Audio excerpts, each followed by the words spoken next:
माँ कालरात्रि की कथा माँ दुर्गा जी की सातवीं शक्ति कालरात्रि के नाम से जानी जाती है। इनके शरीर का रंग घने अंधकार की तरह एकदम काला है। सिर के बाल बिखरे हुए हैं। गले में विद्युत की तरह चमकने वाली माला है। इनके 3 नेत्र हैं। ये तीनों नेत्र ब्रह्मांड के सदृश गोल हैं। इनसे विद्युत के समान चमकीली किरणें निश्रित होती रहती हैं। इनकी नासिका के श्वास प्रश्वास से अग्नि की भयंकर ज्वालाएं निकलती रहती हैं। इनका वाहन गर्दभ यानी गदा है।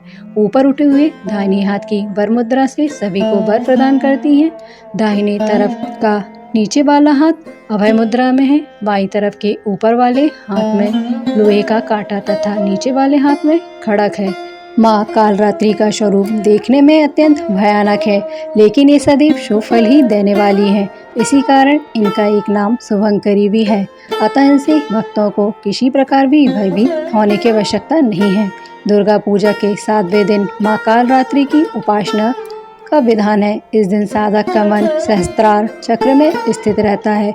उसके लिए ब्रह्मांड की समस्त सिद्धियों का द्वार खुलने लगता है। इस चक्र में स्थित साधक का मन पूर्णतः माँ कालरात्रि के स्वरूप में अवस्थित रहता है।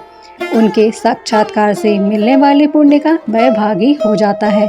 उसके समस्त पापों विघ्नों का नाश हो जाता है। उससे अक्षय पुण्य लोकों की प्राप्ति होती है। माँ कालरात्रि दुष्टों का विनाश करने वाली है। दानव दैत्य राक्षस भूत प्रेत आदि इनके स्मरण मात्र से ही भयभीत होकर भाग जाते हैं। यह ग्रह बाधाओं को भी दूर करने वाली हैं। इनके उपासक को अग्नि भय, जल भय, जंतु भय, शत्रु भय, रात्रि भय आदि कभी नहीं होते। इनकी कृपा से वह सर्वदा भय मुक्त हो जाते हैं।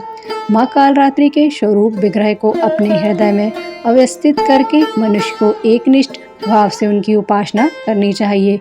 यम नियम संयम का उसे पूर्ण पालन करना चाहिए।